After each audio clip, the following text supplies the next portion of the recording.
What's good, YouTube? Welcome back. Today is Lazy Daze Tubby, and I'm back at it again on my solo channel, doing some more history reaction for you guys today. And it is some more Kings and Generals content for you. It is the series, the Caesar and Gallic Civil War, and it is the episode Siege of Alexandria, 48 BC. I'm really looking forward to finding out what they've got in store for me today. This is an amazing series. I'm really enjoying it and finding out more about Caesar. If you guys are enjoying this reaction and if you're liking the content by Kings and Generals, then head over to Kings and Generals page. A link's in the description box down below. If you're enjoying my reaction, like, comment, subscribe, hit that notification bell, but we're going to jump straight into this one. It had now been approximately a year and a half since Caesar made the fateful decision to cross the Rubicon. In that time, he had forced the Optimate faction out of Italy and conquered the peninsula, defeated the Republic's best army in Spain, and had now defeated the Republic's greatest general, Pompey, at Pharsalus. But civil wars, by their nature, demand a total victory, and Caesar still had a way to go to accomplish this goal.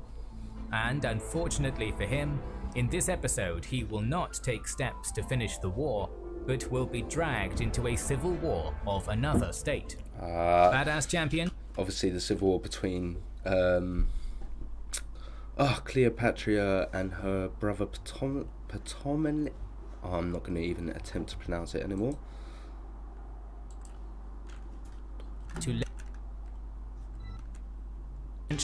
Shard as soon as you get in game. All this treasure will be waiting for you here. Throughout Caesar's campaigns in Greece, he had continued to levy legions elsewhere, adding the 31st, 32nd and 33rd to his ranks. Following the Battle of Pharsalus, he also inducted some of Pompey's surrendered men into his army, making the 34th, 35th, 36th and 37th legions. Caesar, by this stage of the war, now had the numerical advantage, but the Optimate faction still harbored some of the most influential politicians of the day. The war was far from over.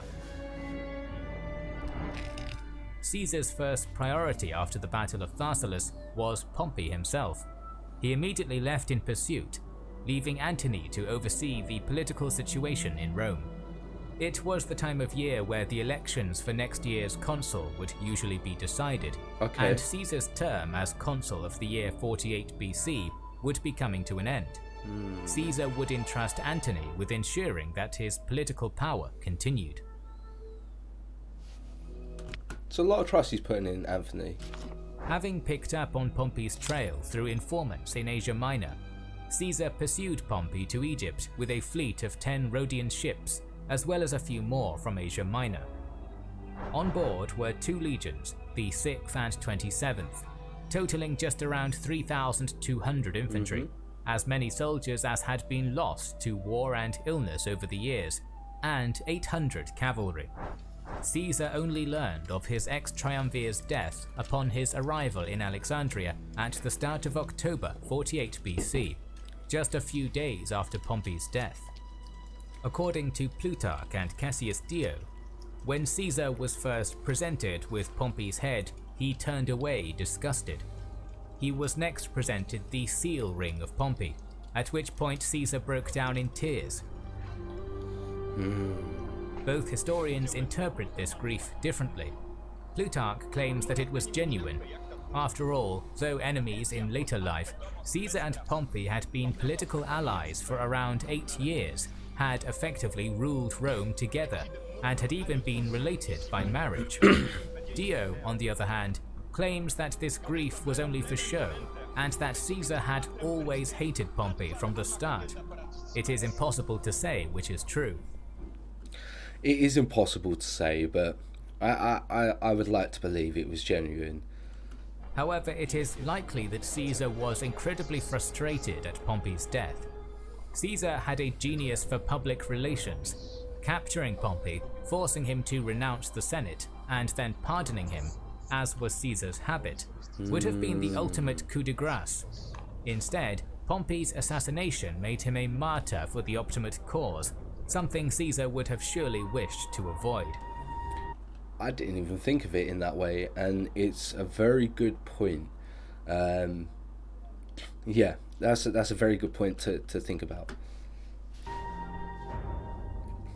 In Rome, however, Antony was able to capitalize on news of Pompey's death. Many in Rome had refused to believe that Pompey had been defeated, but upon being presented with Pompey's ring, which Caesar had sent to Rome, they finally accepted that the old general was lost and was dead.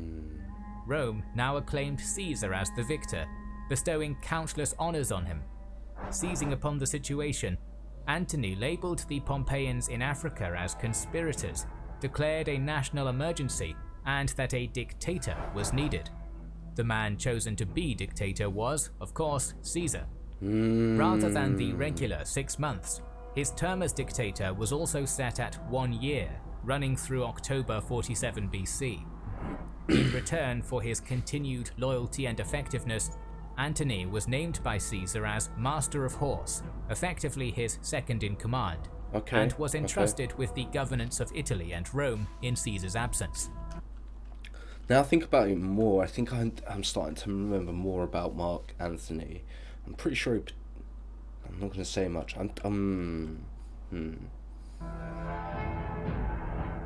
Many Optimate politicians, such as Gaius Cassius, now returned to Rome and appealed for forgiveness from Caesar. All were spared and welcomed into the new regime. Cicero also returned to Rome and was forgiven.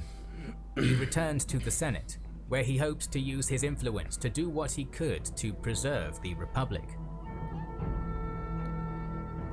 With Caesar in Egypt now being a dictator, he decided to turn his attention to Roman interests in the area, namely the rulership of the kingdom and its debt to Rome.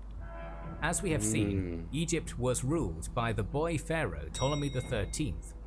The pharaoh's father, Ptolemy XII, had made an alliance with Rome during Caesar's tenure as consul in 60 BC. Before his death, Ptolemy XII named his eldest son, Ptolemy XIII, and his eldest daughter, Cleopatra VII, as co-rulers, with Rome as the guarantor of the will. Tensions between the two sibling rulers quickly escalated, however, both raising armies against each other. Furthermore, both had inherited the debts of their father. Ptolemy XII had borrowed huge sums of money from Rome throughout his life, and by his death, there was still an unpaid debt of 17.5 million drachmae to the Republic, which constituted approximately half of Egypt's yearly revenue. Caesar was half of the yearly revenue, that's insane. Badly in need of money to pay his growing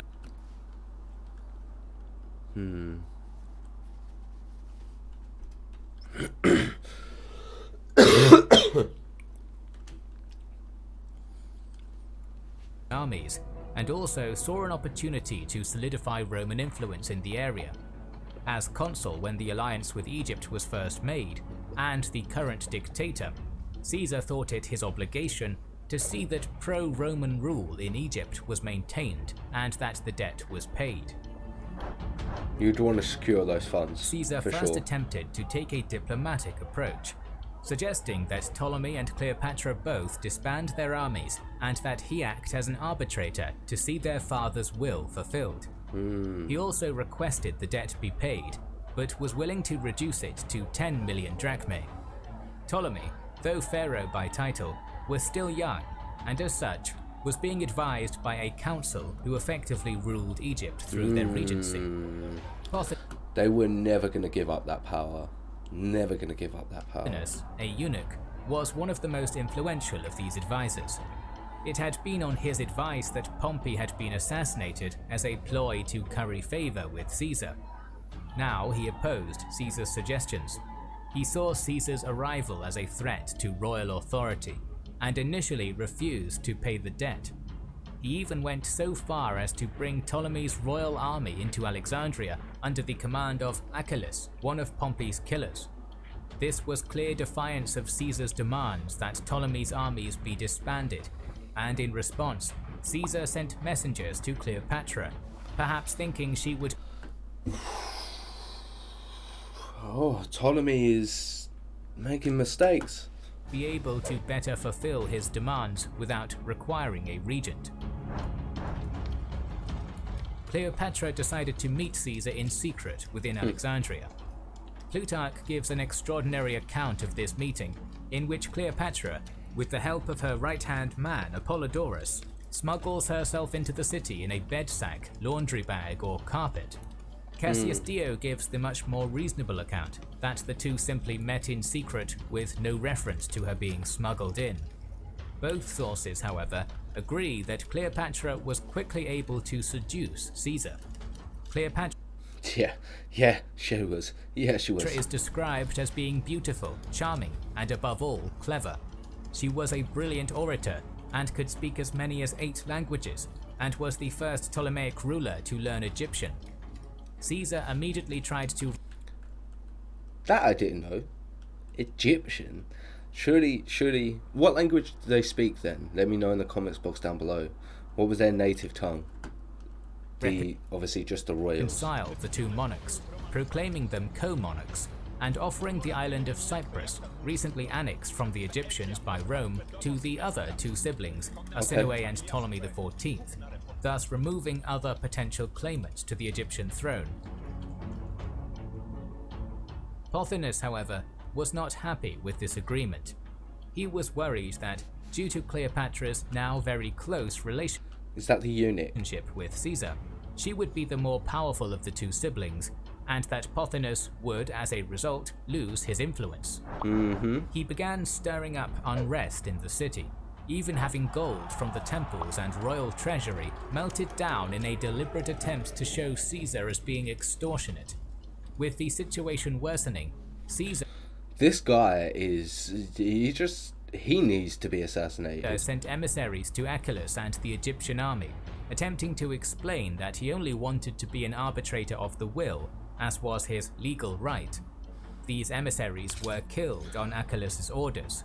The message was... Oh my god. Oh my god. Clear. A fight was imminent. Caesar was aware that he did not have enough men to fight in the open, only having the 4,000 he had brought from Greece. Instead, he ordered his men to seize the royal quarters where he had been housed. Within these quarters were Cleopatra, Pothinus, Arsinoe, and the boy pharaoh Ptolemy himself. Having taken control of the pharaoh, Caesar awaited Achilles' next move. Achilles' army numbered around 20,000, plus a further 2,000 cavalry, all experienced veterans. Their numbers were swelled still further by the rioting Alexandrian citizens and even slaves, who aligned with the army and took up arms, making a kind of militia. Things were descending into chaos, and Caesar... I'm surprised the slaves supported the side that they're being enslaved on. That's interesting. was forced to begin further fortifying his position, and to send messengers to allies and his forces in Asia Minor requesting reinforcements. What had started as a simple political mission had now devolved into a siege. Yeah, this is an issue. Achilles' army occupied the majority of the city to the west, including the Euanstos harbour, while Caesar only held the royal quarters and the royal harbour. Achilles regularly attacked Caesar's position, probing for weaknesses, but the narrow streets helped mitigate the difference in numbers, Caesar's men consistently repulsing these attacks. Achilles next turned his attention to the great harbour, where both the Egyptian fleet and Caesar's fleet lay at anchor. If Achilles could seize this harbour and the ships, he would be able to cut off any chance of Caesar being resupplied or receiving reinforcements. Sending a diversionary force to attack Caesar's defences, Achilles simultaneously sent a larger force to seize the harbour. This is a smart play by Achilles. Caesar was well aware of the strategic value of the harbour, and so, leaving as small a force as was necessary to hold the defences, he led his men to the harbour.